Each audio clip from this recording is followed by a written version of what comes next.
life is not perfect. Hindi perpekto ang buhay. Di po ba? And why is that? Because many times we do not get what we want. Meron tayong gusto, meron tayong nais, pero hindi natin makuha. Kaya naman palaging merong kulang sa ating buhay. Yan yung isang dahilan bakit masasabi natin hindi perpekto ang buhay. Amen? Limbawa na lang, siguradong lahat tayo ninanais natin maging mayaman. Pero hindi naman tayo pinanganak sa C family o Ayala. Hindi tayo naging anak ni Lucio Tan o ni Bill Gates. Pinanganak tayong dukha, mahirap. How we wish we could be millionaires, billionaires, then life could be perfect. Paano nga? Kung naging mayaman ka, meron pa rin bagay na inaasam mo, gusto mo, pero hindi mo pa rin makuha o hindi pa rin binigay ng Diyos sa iyo. May kakilala po ako, mag-asawa po sila, nagtatrabaho sa abroad, sumusweldo ng dala. Binless ko po yung bahay nila. Ang ganda ng bahay. 3-story yung building. Kompleto, modern, nakakamangha ang kanilang tahanan. Kala ko yung bata na naglalaro, anak nila. Tinanong ko, anak niyo po? Father, hindi po. Pamangkin po namin. Yun nga po yung masaklap na katotohanan. Nasa amin na ang lahat, maganda ang aming bahay, maganda ang aming trabaho, pero wala kaming anak. You may have all of the wealth in the world and yet do not possess good health. Maaaring mahirap ka, pero malakas ka. Pero hindi mo naman magawa yung gusto mong gawin. Hindi mo makain yung gusto mong kainin. Hindi mo mapuntahan yung gusto mong puntahan. Maaaring nasa iyo na magandang bahay, may pera ka naman, pero may away sa pamilya. Bakit ganyan? There are some things that God will not give us. There will be things that we would want, and yet it will not be given to us. May kulang palagi sa buhay. Kaya nga, life is not perfect. At hindi lang kulang, palagi merong problema. Life is so messy, napakagulo.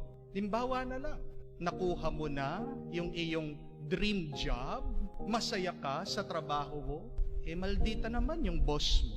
Masungit naman yung mga katrabaho mo. There will always be problems in our lives. Nagkaroon ka na ng biyaya. Meron nga kayong anak, pero yung anak mo pasaway, rebelde. Meron kang pera, pero napaka-busy mo. Hindi mo maiwanan yung business mo, magbabakasyon ka, palagi mong iniisip yung business mo, wala kang peace of mind, hindi ka makatulog. There will always be problems in life. But the question is it really important for us that life should be perfect? Yun ba yung pinakamahalaga sa buhay natin? Yung maging perpekto ang ating buhay? Hindi po, no? Kasi kung pag-iisipan mo, meron pang mas mahalaga. Ano yun? Yung maging masaya ka lang, yung maging payapa ka lang, yung merong pagmamahalan sa buhay. Di po ba? Aanuhin mo ang perpektong buhay kung wala yung mga bagay na yan. There is no happiness, there is no peace, there is no love. Di bali nang hindi perpekto ang buhay. Basta't masaya ka lang, basta't payapa ka lang, basta't nagmamahalan kayo. Amen? At yun yung tanong paano magkaroon ng tuwa, galak, saya, kapayapaan, pagmamahal ang ating buhay? Ang sikreto po niyan, alam natin, nasa Diyos. Sabi ni Santa Teresa, if you have God, you lack nothing.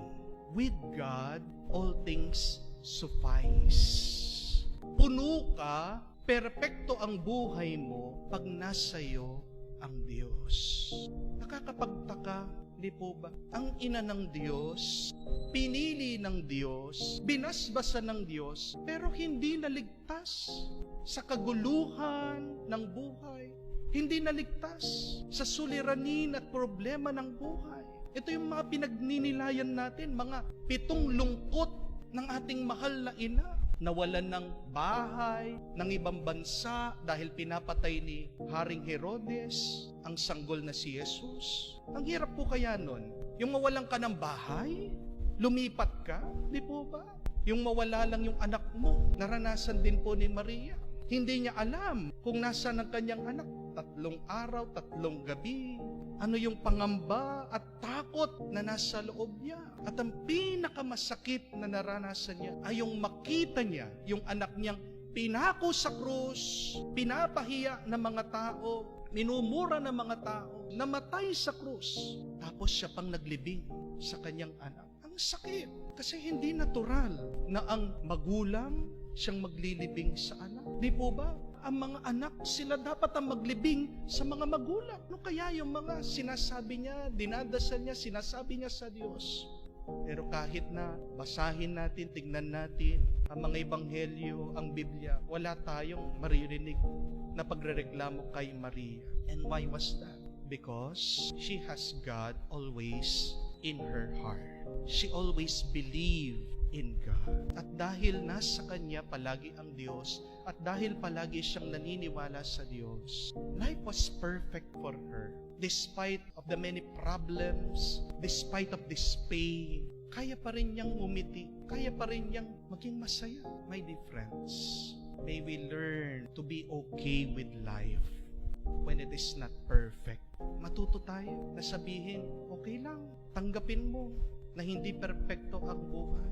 Basta't nandyan ang Diyos, nagpupuno sa iyo. Iwasan mong tingnan, bigyan ng pansin ang mga krus mo sa buhay. Bigyan mo ng pansin si Jesus, ang Diyos. Dito magiging magaan ang buhay. Natuto kang magpasalamat sa buhay na ito. Yes, this life may never be perfect. But remember, you only have one life. Iisa lang ang buhay na ito. At oo, marami man mga problema, suliranin, pagsubok. Pero, hindi naman tayo pinapabayaan ng Diyos na hindi makatanggap ng mabuti, ng grasya, ng pagpapala at bendisyon. Bakit madalas nadidepress tayo at nalulungkot? Down ang ating nararamdaman. Dahil palagi mong tinitignan ang mga krus sa iyong buhay. Diyan sa krus na yan, nakapako ang ating Diyos, si Jesus. Remember the promise of God. Tandaan mo ang pangako ng Diyos sa iyo. Basahin niyo po ang Biblia. Nasa kahuli-hulian itong parte ng Ebanghelyo. Natano ang sinabi ni Jesus sa kanyang mga alagad bago siya umakyat sa langit.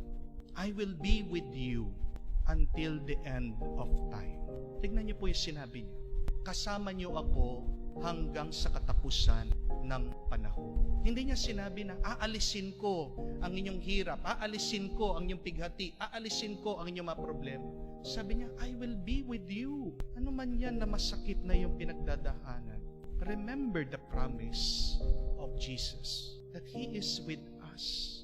Kaya nga masasabi natin, okay lang kahit na hindi perpekto ang buhay. Kasi nandiyan ang Diyos na gumagabay. Nandiyan ang Diyos kasama ko na nagpupuno sa akin, na nagbibigay sa akin ng tuwa, kapayapaan at ng pagmamahal. It does not matter if life will never be perfect because with God, it will always be beautiful and perfect.